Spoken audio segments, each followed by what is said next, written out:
Poštovani, što su ciljevi i stvarna pozadina ovog zakonskog prijedloga koji uređuje jedno važno područje, ali poslovično ima obilježja, tipična obilježja hrvatske zakonodavne prakse kao mješavine nomotehničke papazijanije, pravne i jezične nepismenosti, dvosmislenosti te briselskim direktivama nadahnute prenormiranosti nasuprot stvarnih društvenih potreba, to je zakonske regulacije i onih odnosa koje uopće nije potrebno regulirati. O čemu je riječ? Formalno ovo je primjena u nacionalnom zakonodavstvu jedne od u pravilu nepotrebnih i konfuznih direktiva briselske kominterne koja u svojoj najodanijoj pokrajinskoj sekciji koja se odaziva na ime Vlada magistra Andreja Plenkovića uvijek pronađe najpouzdanijeg izvršitelja. U suštini ovog zakonskog prijedloga nisu tehnološke promjene, proširenje medijske pismenosti, audiovizualnih pravila na platforme za dijeljenje video sadržaja, zaštita djece ili dostupnosti medijskih sadržaja invalidima. U stvarnosti, budimo do kraja jasni, zakonsko uobličenje ove briselske direktive predstavlja isključivo ideološko-cenzorski zahvat u slobodu medija te iskazivanja mišljenja i govora s ciljem dodatnog ograničavanja svake kritike Plenkovićeve vladavine i njegovih briselskih tutora pod smokvinim listom suzbijanja ideologema tzv. govora mržnje i širenja tzv. lažnih vijesti.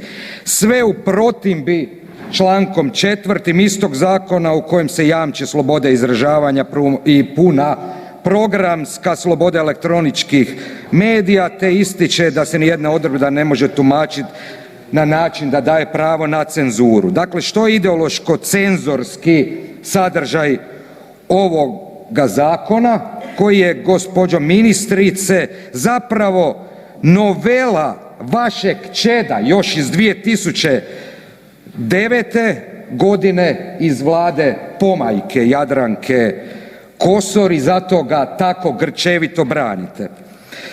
Dakle, poanta je zloporaba i primjena totema tzv.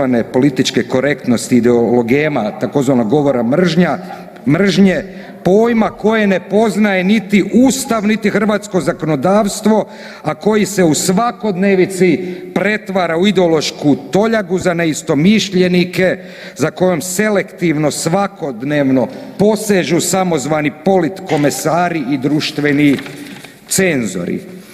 Dakle, ideološko-cenzorski duh ovog zakona pušten je iz boce ministrice kulture Obuljen Koržinek još u siječnju 2019. kada je na sjednici Vlade najavljeno donošenje orvelijanskog tzv. zakona o nedopuštenom ponašanju na internetu koji je na sreću do danas ostao mrtvo rođenče, a zapravo s klimaksom u nedavnim Vladinom upućivanjem u javnu raspravu represivnog tzv.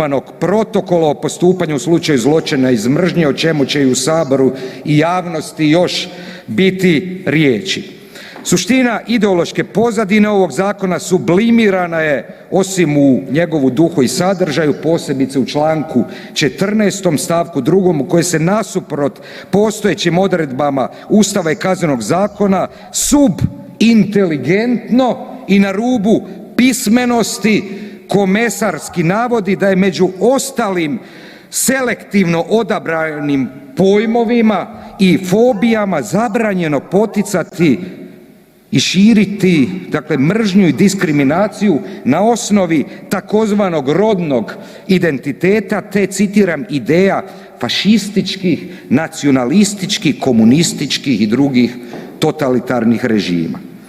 Postavlja se pitanje tko će to prosuđivati i temeljem kojih kompetencija, što su tu u politološkom i historiografskom smislu fašistički, zašto i ne i nacional-socijalistički, bez obzira na generičku srodnost fašizama i nacional-socijalizma, postoji suštinske razlike, a što komunistički režimi, u kojem vremenu i u kojem povijesnom kontekstu, tu se posebice po svojoj birokratskoj glupavosti i intelektualnoj tupavosti ističe kriminalizacija legitimnog pojma nacionalizma u kojem postoji mnoštvo teorijske konceptualizacije bez kojeg u konačnici i nema nacionalne države.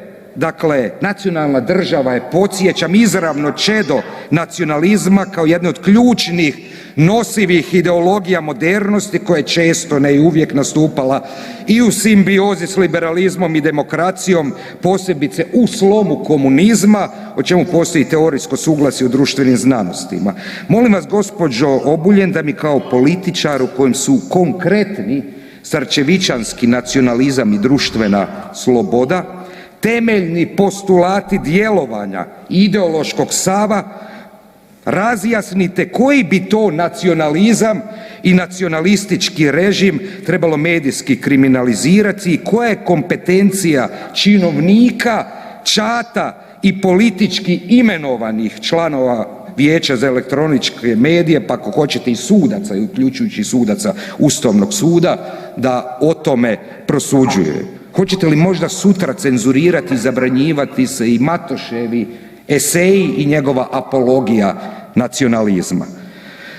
Dakle, cenzorski, ali još i više birokratsko i intelektualno mediokritetski sadržaj ovog zakona sadrži članak 15. dakle, koji propisuje da svi audiovizualni i radijski programi te sadržaji moraju pridonositi na primjer zaštiti okoliša, poštovanju tuđih mišljenja, izobrazbe gledatelja, zabavi, te među ostalim besmislicama i floskulama preuzetih s izbora za mis, poticati javnost na takozvano međunarodno razumijevanje, sudjelovali u kulturnom životu ili na osjećaj pravde. Primjerice, zašto bi portal koji raščlanjuje političku teoriju, promiče lezbijski aktivizam, filozofiju, filateliju, planinarenje, biciklizam, diferencijalni feminizam, feminizam pretilosti, gastronomiju ili teorijsku fiziku morao pridonositi zabavi i takozvanom međunarodnom razumijevanju. Dakle, takvih budalaština ima mnoštvo, što ovaj zakon čini ne samo sa stajališta slobode medija i misli, već i zdrave pameti, opasnim i bizarnim.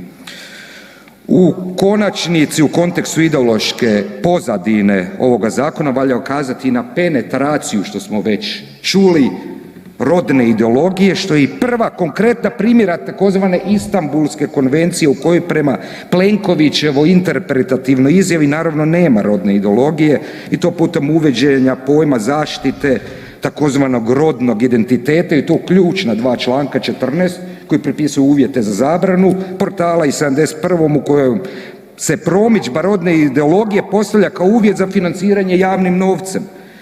Dakle, zaključno u vezi s cenzorskom pozadinom zakona, članak 93.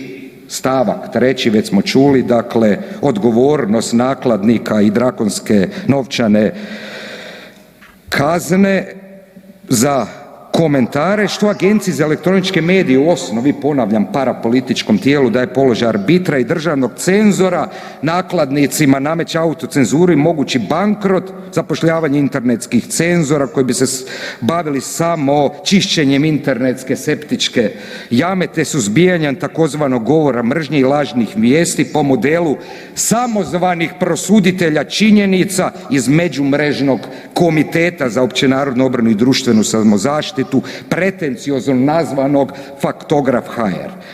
Zaključno, dopustite mi da završim jednim navodom, citiram: izvor informacija je u svim klasnim društvima vladajuća klasa. Oni putem sredstava masovnog komuniciranja upravo želi da se masama priopćavaju samo one informacije koje su s njene točke gledišta poželjne, jer će mase pod tim utjecajem pružiti najmanji otpor. Riječ je o dubokim mislima gospodina Andreja Plenkovića iz njegova maturalnog rada Sredstva masovne komunikacije objavljeno 1989. u osvit pada Berlinskoga zida. Ono što je za moj tadašnji srednjoškolski naraštaj predstavljalo predmet podsjeha i prezira, nažalost četvrt stoljeća kasnije u hrvatskoj državi pretvara se u političko-medijsku i normativnu zbilju. Hvala.